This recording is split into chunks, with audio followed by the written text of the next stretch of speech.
Jason Blair, pilot examiner. You know him, you love him, and he's back. This time talking about the FAA Reauthorization bill and its implications for flight training and pilot certification and how it will affect pilot examiners.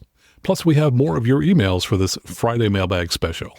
Hello again and welcome to Aviation News Talk. Now, this is the show where we talk in general aviation for pilots and student pilots to help keep you safe. I'm Max Trescott. Each week I hear from many of you, but often there's not enough time to include your emails in the weekly show, so we sometimes do a separate show. Earlier in the week, in episode 331, we talked with Jason Blair about recent changes in the FAA's aviation testing standards, notably the transition from the PTS to the ACS. So if you didn't hear that episode, you may want to check it out at aviationnewstalk.com/331. And of course, we've got him back here again today. And today, several listeners share their stories. You just gotta love the stories, so stick around.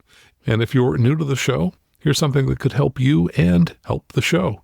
And that is, go to the device you're listening to us on right now and touch either the subscribe key or, if you're using the Apple Podcast app, the follow key, so that next week's episode is downloaded for free. And please tell all of your friends about the show and make sure that they hit the subscribe key as well. Thanks for your help. First up is our conversation with Jason Blair. Jason, welcome back to the show. Great to have you here again. Glad to be here. I'm a little cross-eyed after reading 1,083 pages of FAA Reauthorization bill, but I think I can get some info out to you guys on this at least. Yeah, indeed. And of course, we talked about it in detail just in a recent show, but we're going to dive a little deeper into some of these things. Talk about things that are going to affect flight training, especially for folks that are shooting for the ATP. Sure, and I think this is, there's a lot of stuff in this authorization bill that affect all kinds of sectors of the aviation sector, but my focus is kind of on the training sector, right? And I think that's where maybe if we dig a little deeper into this, I can highlight a couple things that maybe I know you touched on in a previous podcast, but maybe some things that people aren't really catching exactly what that means either. And there's a really interesting clause in here we'll start with, and that's the establishment of an enhanced qualification program for restricted airline transport pilot certificates. I know that sounds kind of crazy, but we've kind of gone down this path over the last decade or so where we've had a restricted ATP certificate. And this has been something that's been in the realm of collegiate aviation, that you had to go through a 4-year, 2-year degree program, and they got you an hours cut down, whether it was down to 1,000 or maybe 1,250 hours, depending which program you went through. And you could get that restricted ATP at a younger age with less hours and enter into service at an airline and then build time there to get to your full ATP. Historically, that has not been something that was allowed for other than collegiate aviation sectors. The section in the new FAA Reauthorization bill seems to provide an option here that would allow that to be a training process that was developed either directly by or in coordination with an airline that did that training under Part 141 or Part 142 approved FAA training sector. So it doesn't say that this has to be a collegiate program. So in the past, it was only colleges. This is opening up the door for airlines and training providers that work with them to build a program that's either under FAA 141 programs or 142, which is our simulator base, that would build an enhanced qualification program. So additional standards and training content, very much similar to that ATP CTP, it seems like, that would let them make graduates of such a program eligible for a restricted ATP certificate. So it's kind of a leveling of the playing field for somebody that wants to go build that type of a program. So, looking for something nationally standardized, non-air carrier specific, but basically builds that program and allows the FAA then to approve such a program if somebody builds it. I think this is actually something we're going to see happen out in the sectors that somebody's going to build this, and we're going to have new ways to get that restricted ATP certificate without just going to a college. So a little bit opening up of the paths there that would allow people to get into there with a restricted ATP, which traditionally has also come with less total time flight hours in lieu of, because they're getting additional training. So kind of a cool little piece that was added in there. I'm not certain every university is going to love it because it's going to create some competition for them. Of course. But it does mean somebody who's 141 or 142 is going to have to put the work in to build a program that meets those criteria and get it approved by the FAA. It just occurred to me that there's an opportunity here for someone to create a really low-cost airline where the fares are subsidized by the fees that the pilot up front is paying to get this training. It's paying, absolutely, yeah. All right. That's a bad idea. I hope no one out there decides to actually start that airline. maybe we don't do that one, the pay to play game. The good news is usually the pilot up front wants to get there safe too. So hopefully that's not where we go, but certainly an interesting process here that's getting developed. And I think this is something that's going to get developed by some of the larger airlines as they work with their cadet programs. Okay. So tell us about some of the other things that you found looking through the bill. So there's a lot of stuff in there about workforce development. One of these is that they're requesting a GAO, Government Accountability Office study on commercial aviation shortage. I think this is important as we look at how we source our pilots, that pilot stakeholder supply pipeline. They're looking at the GAO to look at this. We haven't done this in a little while. The markets do change. How we get people from zero to an airline is something that we need to think about and work with as an entire industry. So that GAO study, I think, is going to be something that will give us more data that we can start working with through our entire system. Max, I think you probably talked about this on a previous podcast years ago, maybe now at this point. We did. Where we had some concerns about whether you could get flight training in an experimental aircraft, a limited category, primary category, some of the warbirds type things. And there's been some relief on that, but it is now law.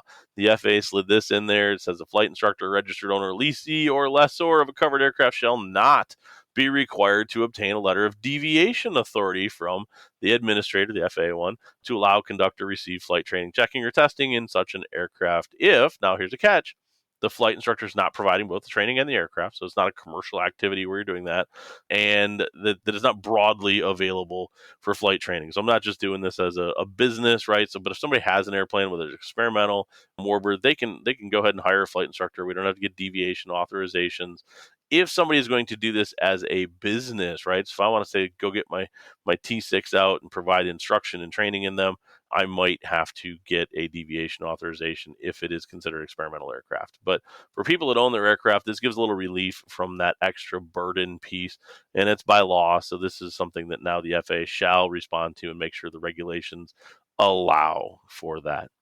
Let's dive into some of the examiner stuff too, Max. I think there's one piece that we flat missed in previous rulemaking, and that was allowing examiners, DPEs like me, to be eligible to provide practical tests when they are in compliance with medical standards using basic med. So historically, since that has become a thing, we've allowed it for pilots and instructors, but we had some regulatory hiccups in there that made it so an examiner, when they're giving tests, could not be operating just on basic med.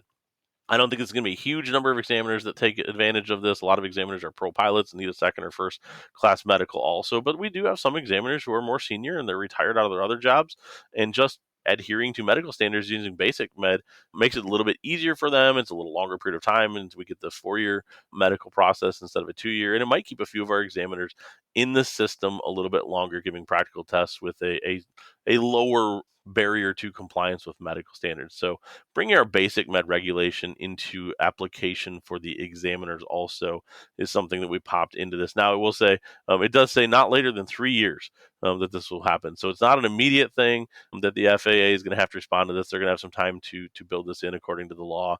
But at some point, we're going to see the rulemaking change on this and allow examiners to be eligible to comply with their medical process using basic med, just like CFIs can if they want. So tell us about some of the other rules that affect examiners. Sure, there's a couple other things. And Max, I'm going to go back. In 2021, we finished a DPE Aviation Rulemaking Advisory Committee that the FAA and a number of industry partners took part in and provided a bunch of recommendations of changes to the examiner system. Some of those recommendations are a part of this law that got passed as well.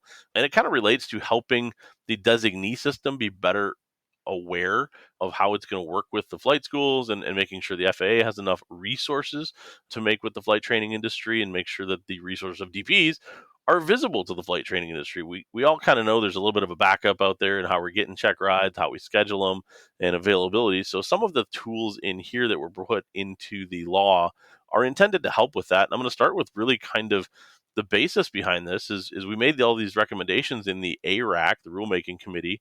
And when we do that, we're basically telling the FAA, hey, we think these would be good changes you could make.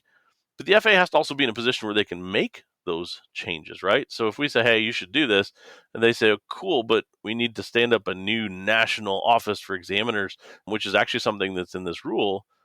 somebody's got to figure out how to fund that as well, right? And that's the job of Congress. Congress's job is to figure out how to fund our federal agencies. And that's why some of this stuff got put into the law here as well, because once it ends up in the law and it's passed, that gives Congress the budgetary responsibility to respond as the FAA comes back to them and says, we want to do this and make a new national coordination office for examiners. And they go to Congress and say, where's our money to do this? And where do we get the staff to do this? And how do we set it up, right? So that's part of this mix too. If we look at the background, we have to set the government wheels in motion to get us so they can respond to this. Now, if we talk about what that national oversight of coordination and examiners is supposed to be, the law basically says we want a national office where we're going to have selection, deployment, training of the examiners to be done from a national office that specializes in working with designated pilot examiners. Some other things in here: developing survey tracking system, performance of examiners, they'd like to see that, code of conduct for the examiners, evaluating the consistency of examiners. So if we go to a national office, the goal is to have that be something that's more standardized. So your practical test in Poughkeepsie looks like the same as it does in Topeka, right? So we're going to have very, very similar standardization across the board of these tests. And that's something that can be done when we have national office. Now, it certainly does not mean the local offices would not be engaged with this as all. If we have selection, deployment of examiners in areas, the local FISDOs are going to be engaged with those examiners as well, probably provide some recommendation of the individuals as they're evaluated, maybe even be part of a review panel for examiners if we're trying to select some. And that was actually one of the things that we recommended in the ARAC is, if we want to put examiners on, maybe you panel 2 or 3 people, and one's from the local office and one's from the national office, and maybe there's a couple of senior DPEs around the country. When somebody says I want to become a DPE, that you review with the person's credentials, qualifications, and if somebody in the middle of that's like, man, I know George, that guy, he just beheaded 12 people last week. Well, hopefully somebody tells them about it, right? So that's why we need that local office too, right? The local inclusion is important there, and they'd probably still have some stuff too. It's not just a national office that would manage everything, but it is one that would bring together that training and the overall coordination of selection and deployment of examiners around the country. This is something that is direct response to that aviation rulemaking advisory group that we did that finished up in June of 2021. So some cool stuff in there. We're starting to see a little bit of movement on this that's going to help us try and make changes. Obviously, goals of this is to try and get better DPE deployment out in the system. One of those things is they'd like to see a better DPE locator as a part of our system. Right now, we use the designee management system, and basically it selects either you can go search by the examiner's name or the state or type of test. In an ideal world, we're kind of pushing for maybe put your zip code in and say, who's the examiners that are within 100 miles of me? And it would kind of locate that. These are techniques and tools that are certainly used in a lot of other places that we'd like to see implemented here with that national locator to help us find availability. There's even some mention of scheduling availability in there. Not certain exactly how we're going to deploy that. Maybe the examiner would have their calendar integrated with it, or at least, generally when they're available, that somebody could search through that process. And, I think sometimes we find the deployment of examiners, the use of examiners gets hard because people don't know exactly who's available, right? So if I say, man, I know Susie's the one I normally use, but she's booked up for 2 weeks, who else do I call?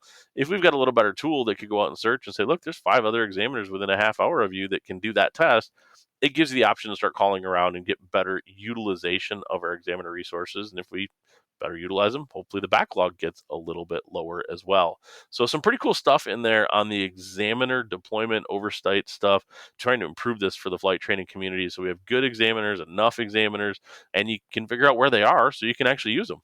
I was just thinking we probably need to follow the NTSB model and have a go team. It's like, hey, I need an examiner. Great, we'll fly one right out to you now. Well, and there are some tools out there, right? I mean, there's a couple of websites out there that are starting to coordinate examiner scheduling, and I'll tell you, I'm starting to use one too. That we're trying to work on the industry side as well to give us good tools, not just the FAA side, but our side on the industry side, to provide better awareness of where and when examiners are availability. And a couple of things that Flight School Association North America a few years ago worked with really heavily, and then we got some industry partners in, was allowing examiners to travel. And we used to be only be able to do our tests in a small local area, and that geographic expansion that happened meant that examiners can go pretty much wherever they want to at this point and do tests, which has also allowed examiners while they're traveling either on business trips or if they're gone, for part of the year in a different location, we can cross those boundaries and help get a little bit more throughput in there as well.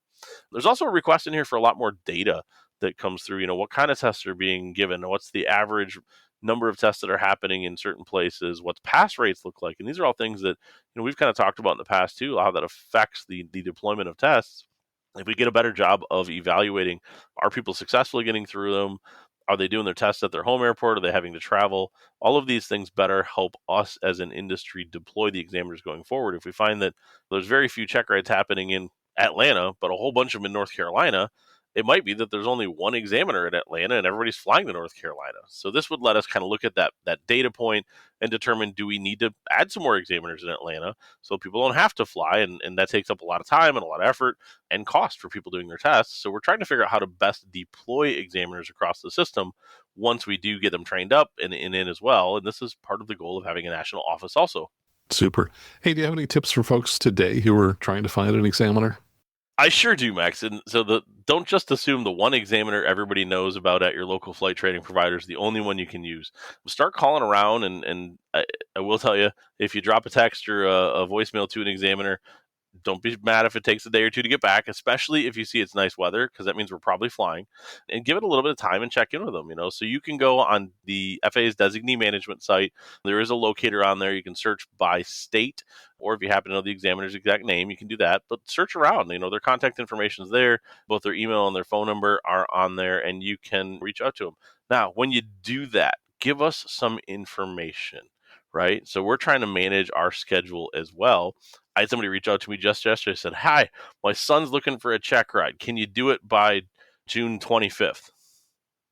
Okay, well, who are you? Where are we? Where are we doing it? What kind of airplane are we doing? Give us some information." So best thing you can give when you do that request to the examiner, give them your name, give them your FTN number. Good thing to give them. Give them an email, give them a phone number. Tell me what kind of test you're looking at, what airport you're training at, or would like the check ride to be at. You may be traveling to the examiner. If they're close to you, they may travel to you as well. And what kind of a time frame you're looking to get that test in. Give us some information, because that's going to help us figure out if we can fit you in. And it's something as simple as, if I look at my schedule and say, man, I'm in Pontiac, Michigan today, and I got an open spot, and you call me and say, I got a check ride I need in Pontiac, I can probably be working in. But if you say, I'm in Chicago, I can't work those two in the same day because they're too far apart. So give us some information. I promise, leave voicemails. I know this is not something that everybody of some of the younger generations love doing, but I see missed calls all the time with no voicemail. Leave me some notes, right? I mean, even text me, that's fine.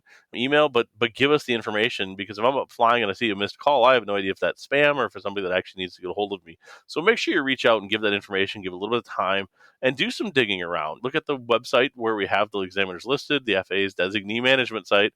Let's throw it in there again. Just search for that, and you can find examiner searching, and look down the list of examiners that are in your state or nearby. Like if I'm in Michigan, but I'm only 10 miles from the Indiana border, check the Indiana examiners as well, right? Figure out who's available and reach out. Now, please do not double book us.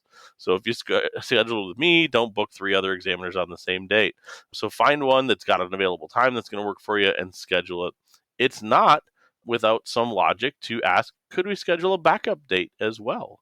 And I do this a lot of times, especially in the worst weather periods of the upper Midwest, where I'll schedule somebody on Friday and say, hey, let's put you on for the next Friday also, to give you a backup that if we get weathered out on one, I've got another option. Some examiners will do that, some will not. It might be something you want to talk to them about. They may have backup days that they keep in their schedule as an option as well if people do get weathered out or needed continuance or retest. Hopefully nobody listening needs that, but they happen too, right? So be ready to have some of that stuff planned and ready to go. Let's talk for a moment about the flight instructor certificates change. Do you have any insight as to what they're looking to accomplish with this? I do. So this one, I actually found this is kind of funny in the reauthorization bill, because in November of 2023, this notice of proposed rulemaking was closed and in the comments process anyway. And we kind of expect this final rulemaking to be out sometime this year. I would expect it to be out before the close of the fiscal year for the FAA, which is October. But basically, it's the removal of the expiration date on a flight instructor certificate. All that's saying is the plastic certificate will not have an expiration date on the back of it. It does not mean that you don't have to do a flight instructor refresher course or some alternate means of maintaining currency as a flight instructor. It is purely an effort to save the federal government the cost of printing those certificates every 2 years. Now, That's probably going to get confusing for some folks when this comes out and they think, my flight instructor certificate doesn't expire. I'm not entirely certain exactly how we're going to track this. I expect it will be through IACRA and through the Airman's Registry process, but you are still going to have to maintain your currency. There is one little clause in the final notice of proposed rulemaking. We don't have a final rule out, but the expectation is that this would allow, when somebody's flight instructor certificate has expired, an additional 3 months after to reinstate it using a flight instructor refresher course before they would need to have a reinstatement practical test. So there's a little bit of help there. Honestly, the best thing I can tell flight instructors when this comes out, treat it like you have in the past. Make sure you comply with it. Just get your flight instructor refresher process completed prior to the last day of the month when your stuff expires. You can do it a couple months early, no reason not to, and make sure you stay up on it. But don't trust that just the date of the back of the card is going to be what you're going to have to look at anymore. So not real major changes other than you can just keep that same card in your wallet forever. It very much so. And it might be something as simple as you're going to get a paper one out of IACRA when you renew again, and you just have to know that you stay current that way and make sure you're up to date on the registry with your own documentation. But it will take a little bit more than looking at the back of the card going forward, the way we expect the regulation to be finalized. Got it. Now, can you provide any insight into the sausage making that went into this bill? So yeah, Max, the 1,083 pages of FAA Reauthorization bill certainly includes a lot of sausage making, we'll call it. A lot of it is not flight training related. There's things on Air Force workforce development, ATC related items, national airspace modifications, all kinds of this stuff. And the bills get made by people like us, talking to their congressmen and senators, and many times through their associations. But I will tell you, there's some of the language in this that I worked with a couple of associations, and some of the language is stuff that we built in the ARAC, and some of it's language that we built working with those organizations through their lobbying groups as well. So it's kind of cool to see bits and pieces of something you had a hand in end up into federal law, to watch that. And this is where the interested parties work with their representatives to make sure things are in here. And a lot of this is basically modification of current law or allowance for modifications of pieces that lets us do other things in the industry and provides resources to the industry, right? This is, in the end, an FAA reauthorization bill is a funding bill. It gives them the resources that they need. It provides them the funding to go forward.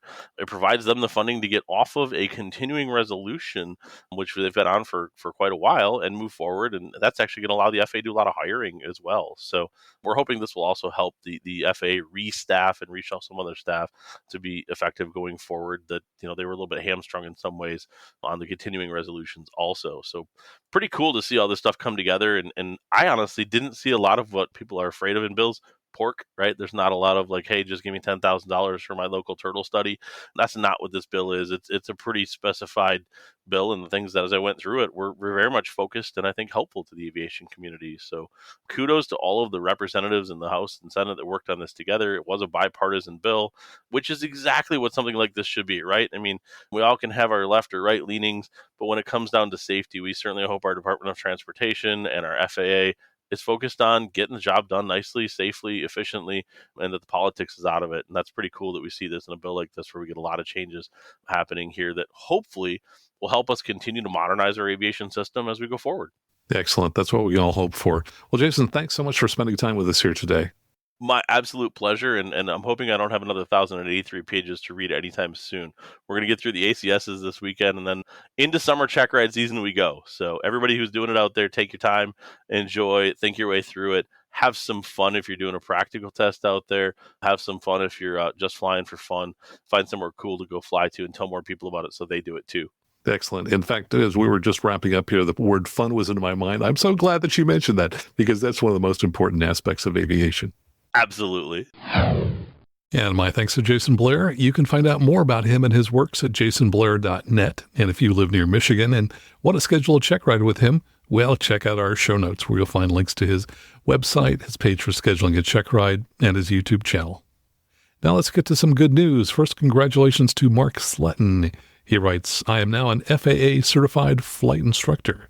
This personal milestone enables realization of a long-held dream to guide my willing grandchildren into careers as professional aviators. I am stoked. Congratulations, Mark. And I got to say that passing the CFI check ride was probably the most satisfying feeling that I've had with any check ride in aviation. And congratulations to Brian Pullman. He says, I passed my commercial last week. Many of your shows were relevant to my training, especially episode 149 with Jason Blair, who we have back on the show again today. I'm looking to move to multi-engine later this summer. I'm sending an extra donation via Venmo as a thank you and in honor of Jonathan Friedman, my instructor for instrument and commercial. His dedication and commitment to excellence has made me a much safer, skilled, and confident pilot. Brian, congratulations to you. And now let's get to our first email. This comes from Patreon supporter Sam Dawson, and it's in reference to episodes 323 and 324, which were about 13 ways to build flight time with Rob Mark. Sam writes, your last two shows with Rob about ways to get paid for flying were fantastic. I thought I had a varied flight background. Yeah, Rob's done just about everything there is to do in aviation. He says, I wanted to make a few clarifications, or perhaps I should write addendums. Rob made it sound like all 121 flying is going back and forth to the same destinations. This is not the case. Yes, some regional flying might be like that, but when I flew for a regional, my area of operations went from Nova Scotia to Jamaica and as far west as Colorado. As a 121 cargo pilot, I flew a 747 all over the world. Literally, some trips would start in Chicago, then Leipzig, Delhi, Hong Kong, Anchorage, Chicago, then turn around and head back. Often I would wake up in the morning, look at my company iPhone and say, where in the heck is that airport? Africa, the Baltics, Middle East, Asia. I even did a trip where we staged out of Istanbul and spent 2 weeks flying around the Mediterranean. As a 121 passenger pilot, I have a little more control over my flying through bidding. When I was in the 737, my area of operation went as far north as Anchorage and as far south as Colombia. We would crisscross the U.S. from one coast to another. I chose to move to the 757 and 767 to get experience European flying. I still go to major cities in the U.S., but add in cities in Central and Western Europe. Rob kind of brushed over two of the downsides of Part 91 flying. First, you often don't have a life outside of flying as you are on call 24/7. Birthdays, holidays, anniversaries can't be planned, much less soccer games and recitals. While this can also happen in airline flying, one can use seniority to mitigate this. With thousands of pilots in a company, a person can choose to put off upgrading to the left seat or to larger equipment to get more control over their schedule. Normally, this is unheard of in the Part 91 world. Second, Part 91 is very volatile compared to Part 121. Rob alluded to this. A Part 91 job is often one divorce, death, or bad annual report away from being lost. While 121 is not immune to bankruptcy or furloughs, there's normally more protection and the ability to be called back. If a Part 91 job shuts down, that's usually it. You move on and start all over. On the flip side, I've seen some fantastic 91 jobs where you are part of a family. I know of companies with aircraft ranging from Caravans up to G5s. If a seat is open on a trip, a pilot's family member can often come along. Again, great show. Looking forward to the next. Thanks so much for that, Sam. And here are a couple of comments from YouTube that were posted to episode 331, which was earlier in this week. Bob CFI wrote, with a pair of Garmin G5s, what is partial panel for the UA recovery task? And I think he means unusual attitudes. And what is partial panel for the non-precision approach? Thanks, Bob. First, Bob, partial panel is not required for the unusual attitudes recovery task, which is good because it's hard enough as it is. But of course, it is required for at least one non-precision approach. I wrote to Jason about this, and he wrote back, the G5 discussion is always fun. Technically, we're not supposed to do cascading failures. So a 2 G5 equipped panel need only do the test with, and wait for this, he says, the dreaded 1 G5 to do the approaches. Failing one PFD would be all that would normally be done. Sometimes this can generate an autopilot disconnect, depending upon how a particular system is set up. Hope that helps, Bob.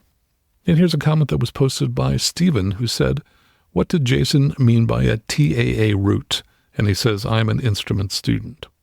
Now, Jason had said TAA in response to a follow-up question I had asked him about what exactly was required for the approach that had to be flown as a full approach. And he said that it could be a course reversal. He said that it could be a 90-degree turn on a typical T-type GPS approach. But he also threw in the words TAA. Now, the reference sounded out of place when he said it, but I didn't edit it out. And I sent him an email asking if by TAA he was referring to the terminal arrival areas, which are the pie-shaped wedges that you find on some instrument approaches. An example of that might be the RNAV GPS 29 right approach at Stockton KSCK. Or did he mean a typical standard GPST type approach? He replied, I think we were probably talking about a T-bar approach. I don't remember anything our conversation would have referred to regarding the TAA volumes around an airport. And if you're interested in more information on terminal arrival procedures, go to the FAA's Instrument Procedures Handbook that you can find at faa.gov and go to page 4-58. And I'll be back with more of your emails in just a moment, but first let me tell you about some of my heroes. These are the people who, like you, listen to the show, and they take that 2 or 3 minutes it takes to go ahead and sign up to support the show. So Aviation is a small community. See if you know any of these people. Special thanks to Chris Knotts. He's just signed up to be our newest mega supporter. Now, the mega supporters are the people who sign up via Patreon and support the show at $50 a month or more. And after 2 months, I send them a signed copy of one of my books. Chris, thanks so much for signing up. We also have several other new members who've signed up at different levels on Patreon. They include Michael Wise, Jagadish Swami, Eric Newman, and Sally. And we had some people who've made some one-time donations via PayPal, including Mark Putman, Scott Mattiello, and Anonymous. Also thanks to Christian Palmez, who's donated via Venmo, the second time he's done that. And also special thanks to Rob up at Air Tahoe. He's just signed up to support the show on a monthly basis via PayPal. Rob, thanks so very much. And if you'd like to join the community and help support the group, it's so easy to do. Here's what you do. Step 1, stop what you're doing right now. Step 2, go out on the web to aviationnewstalk.com/support. And there you'll find 4 different options for supporting the show. And those choices let you support the show either on a monthly basis via Patreon or PayPal, where they'll bill your credit card automatically each month, or you can make one-time donations through Zelle, Venmo, and PayPal. And of course, when you do, I'll read your name on the show. Thanks so very much for your support.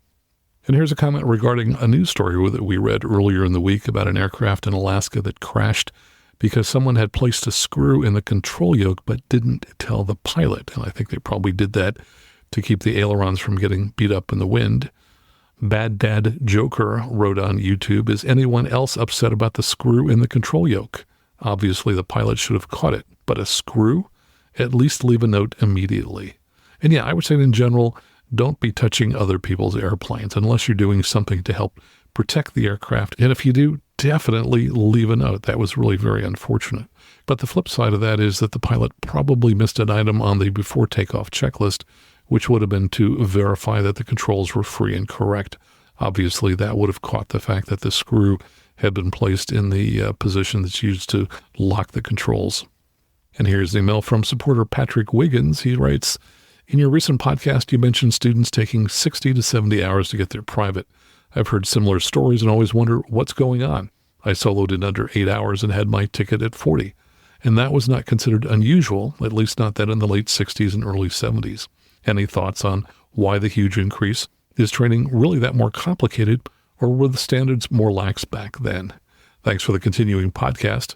My annual tribute, his donation, will be headed your way the first week of July. Patrick, great to hear from you. Yes, I soloed in just 9.5 hours, but that was 50 years ago.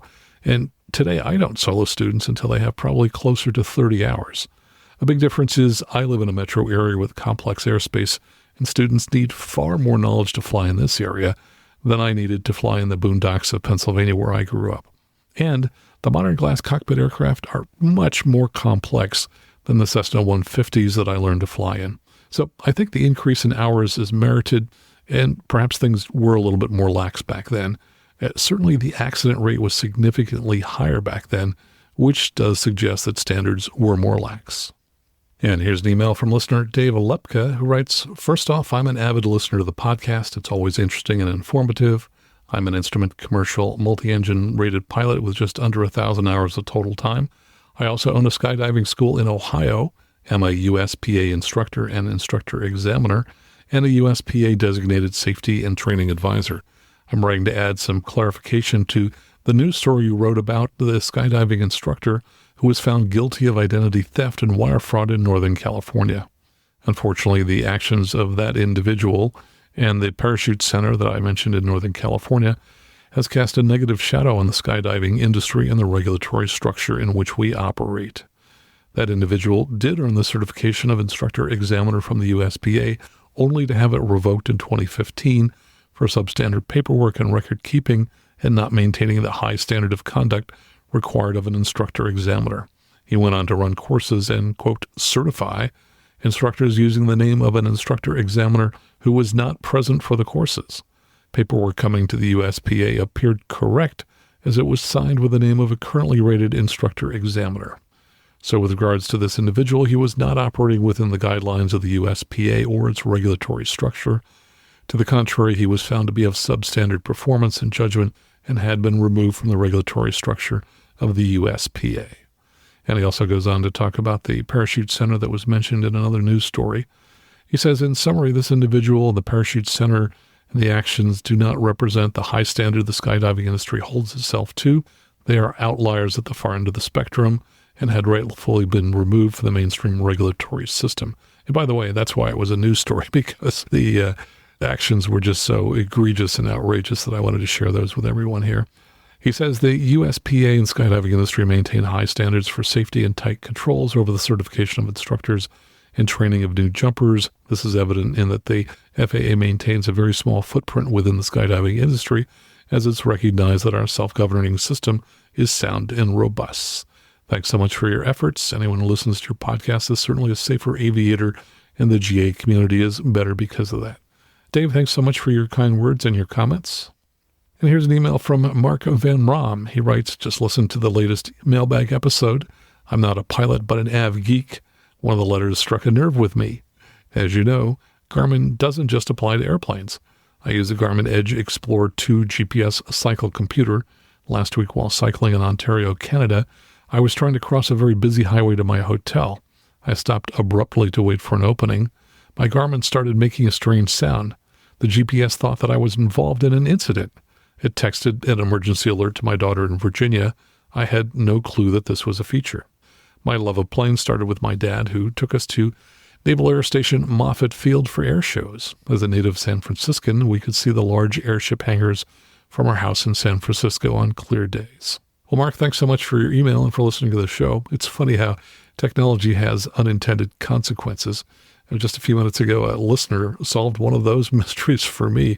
For years, I've been trying to figure out why I sometimes get emails from listeners, some of which don't contain any message at all, but in the subject, it always says, I have something to say. And I just found out from Sally, who let me know that my dedicated Aviation News Talk app, which is in the Apple App Store, generates emails with that subject when people click on the link for emailing me from that app. And sometimes this happens while the phone is in somebody's pocket and it gets bumped and accidentally sends these empty emails to me. So it's always something.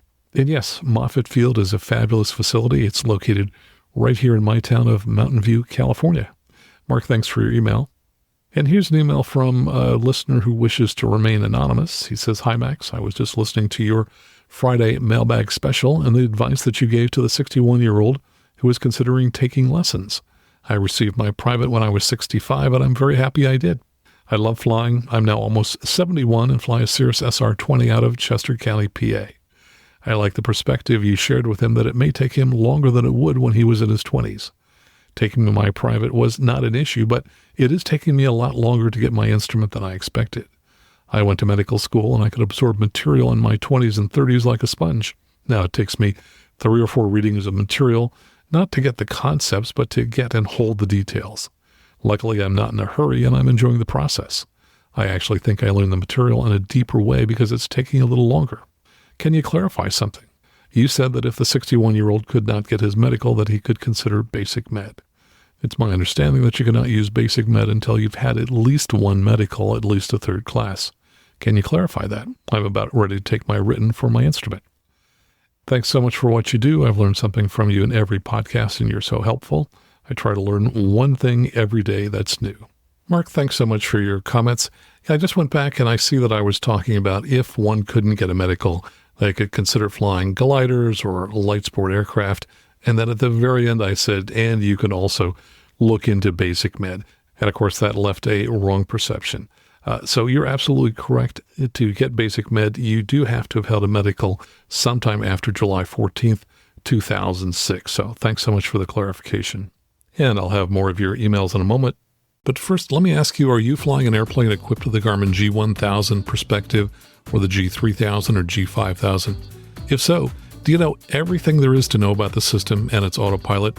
I'm sure you've read the POH for your airplane from cover to cover, but have you done that for your avionics? Even if you know a lot about the G1000 or G3000 and the autopilot, there's probably more to learn, and you certainly don't want to be struggling to figure out the nuances of the system as you're flying in the clouds. People who've read my books tell me they are much easier to read than the Garmin manuals, plus they have a great index, so it's easy to look up any feature you're trying to figure out. To truly master a plane, you have to also master the avionics. So call to get my Max Truscot's G1000 and Perspective Glass Cockpit Handbook or my Max Truscot's G3000 and G5000 Glass Cockpit Handbook. The former is $34.95 and the latter is $44.95. Commit to doing that now and call 800-247-6553 to order. And here's an email from patron supporter Mark Newton, who I met back in 2019 when I was in Australia. He writes, listening to the response you gave to John in the latest episode about which direction to turn the prop, and thought I'd better pipe up about an important safety consideration. He commented about the risk of the engine starting if there were any residual fuel in the system, and used the example of shutting the engine down with the ignition key instead of the mixture control. I don't think that goes far enough to describe the risk, because it implies that pulling the mixture is a mitigation, but it isn't. You would be familiar with the startup procedure in POHs for airplanes equipped with fuel-injected Lycoming engines. They usually give separate procedures for starting cold when you need to use the electric pump to prime the engine, and warm when you don't. The warm startup procedure is usually to crack the throttle, leave the mixture at lean cutoff, master on and crank. After a few blades, the engine will kick into life, and then you smoothly advance the mixture control to keep it running. Note the mixture, lean cutoff. The mixture is your fuel control. Lean cutoff means the fuel supply is 0, but the engine still starts. So where did the fuel come from to get it started? The answer is that there is always residual fuel in the lines after you shut down a Lycoming engine with a Bendix-style fuel injection system. The mixture control stops fuel flowing through the fuel servo, but the line between the servo and the spider fuel distributor on the top of the engine remains charged with fuel. Residual engine heat after shutdown makes that fuel boil, and as the gaseous fuel increases in pressure, it opens the diaphragm inside the fuel distributor and causes a little dribble of fuel to squirt through the injector lines into the inlet manifolds. If you listen carefully, you can hear a hissing, gurgling noise a few minutes after shutdown when heat is causing the fuel system to self-prime the engine. All this means that your engine is primed and ready to start regardless of how you've shut it down, if it's a Lycoming with a Bendix-style fuel servo. And he says in parentheses, possibly similar for Continentals, but I'm less familiar with those. There is always fuel available to cause a couple of seconds of engine operation if the engine is warm. All you need is a spark, and it will fire. So the mitigation for the risk is simple. Always expect that it can start. And if you have to move the prop, do it from alongside instead of standing in front, and keep your body outside the propeller arc. Then if the engine kicks off, at least it won't hurt you. A second thought, in response to John, you talked about the vacuum pump turning the wrong way and describing the risk as making the input shaft wear out faster. In some makes and models of vacuum pump, the real problem is that the vanes inside the unit are made of a brittle graphite compound for self-lubrication. They're quite brittle, and the internal mechanics of the vacuum pump mean that if you turn them the wrong way, you might snap one of them off, and the resulting debris bouncing around inside the pump will break all the others quite quickly. So far from increasing the risk of the input shaft failing, turning the pump the wrong way can suddenly make it stop working altogether if it's of a type vulnerable to that failure mode. Depending on the aircraft's minimum equipment list and its type of operation, that can make it unairworthy. Turning the prop the wrong way might ground the airplane. The obvious best answer these days is get electronic instruments and decommission the vacuum system. But if the airplane is equipped with steam gauges and you don't know if the vacuum pump is resilient to backwards operation, it's always best to slowly turn the prop in its normal direction of operation while standing outside the propeller arc. Finally, regarding Stephen's gear issue, Steven said he shut down his engine just before landing when he expected his gear to collapse. All I could think was, the song doesn't say, you can always go around except if you shut down your engine on short final. If you're in an emergency situation, you already have a bunch of factors stacked up against you. Why would you add another one by killing your engine? If you land gear up, your insurance company is already going to get involved. Whether they're doing sheet metal repairs or also doing your engine doesn't make a whole lot of difference.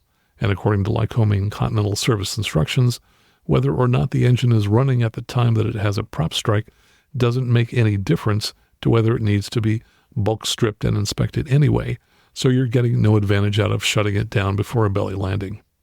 All it takes is for an aircraft to taxi in front of you or an animal to wander onto the runway to make your day far, far worse than a belly landing if you can't go around.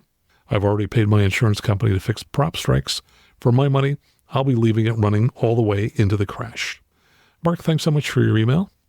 And here's an email from Jonathan Fay, who we had on last year in episode 296 when we talked about his experience fighting back from a laser strike. He writes, it looks like the question I asked a couple of years ago about flying my check ride in an airplane with only a certified GPS with no ILS or VOR is now real.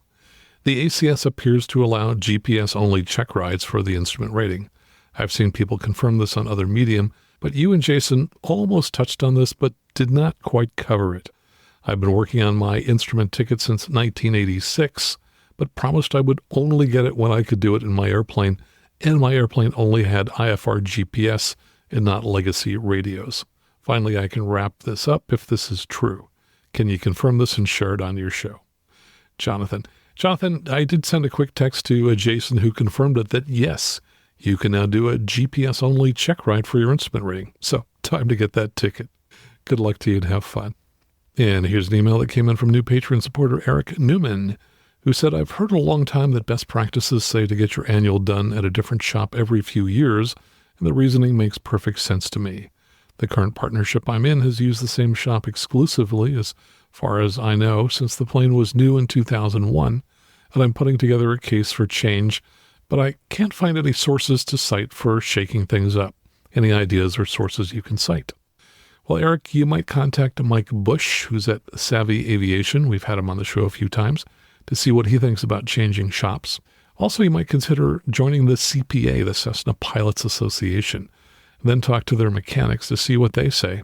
Now, I think it sounds like a good idea in general, though one possible argument against doing that might be if there are a few other shops in your area, and or if your shop has a glowing reputation in the area versus other shops. And then separately, Eric also wrote, on a side note, I had a runway autopilot recently, and for the first time in my flying journey, felt like I was a competent pilot. I handled what could have turned into a real emergency in a way that my non-pilot right-seater didn't even notice that there had been a problem. I attribute my handling of the situation to living, eating, and breathing aviation safety for the past half-decade, and your podcast is, much of the time, the main course. Thanks for all you do. Eric, thanks so much for your kind words, and also for signing up to be a new supporter of the show. And you can also support the show when you buy a Lightspeed headset. Now, I've been using only Lightspeed headsets for over 25 years. I currently have 4 of their different models, which I use in different airplanes and helicopters. 2 of my favorite things about Lightspeed are their trade-up program and their support. The trade-up program lets you trade in an older Lightspeed headset for a new model, and they'll give you hundreds of dollars of credit for your old headset. I've used that program at least 3 or 4 times over the years to trade up to newer models, and I love it because it preserves my investment that I made in the original headset. And their support is great. They've never charged me a penny for fixing any of my headsets, and their turnaround time is relatively short, which is important to me, as I often fly 5 days a week. When you buy a new headset from Lightspeed, they will send a donation to the show, but only if you use one of the links in our show notes first to get to their website. To find those links, just go out on the web and type in aviationnewstalk.com/Lightspeed. By the way, my favorite model is the Lightspeed Delta Zulu because I have some hearing loss, and the Delta Zulu has a built-in frequency equalizer that you can custom tune to your ears to compensate for any hearing loss. It took me only just a few minutes to set that up, and I find that it makes it a little easier for me to understand ATC transmissions. Again, check out all of their models by going to aviationnewstalk.com/Lightspeed. Thanks so much. And just a reminder that I love hearing from you, and I read many of your emails on the show. If you'd like to send me a message, just go out to aviationnewstalk.com and click on Contact at the top of the page. That's absolutely the best way to send me a message. But probably the best way you can support the show is by telling all of your friends about Aviation News Talk. And if they're not familiar with how to listen to a podcast, and probably half the population doesn't know how to do it, show them how they can subscribe to the show for free on their smartphone. So until next time, fly safely, have fun, and keep the blue side up, and remember that you can always go around. You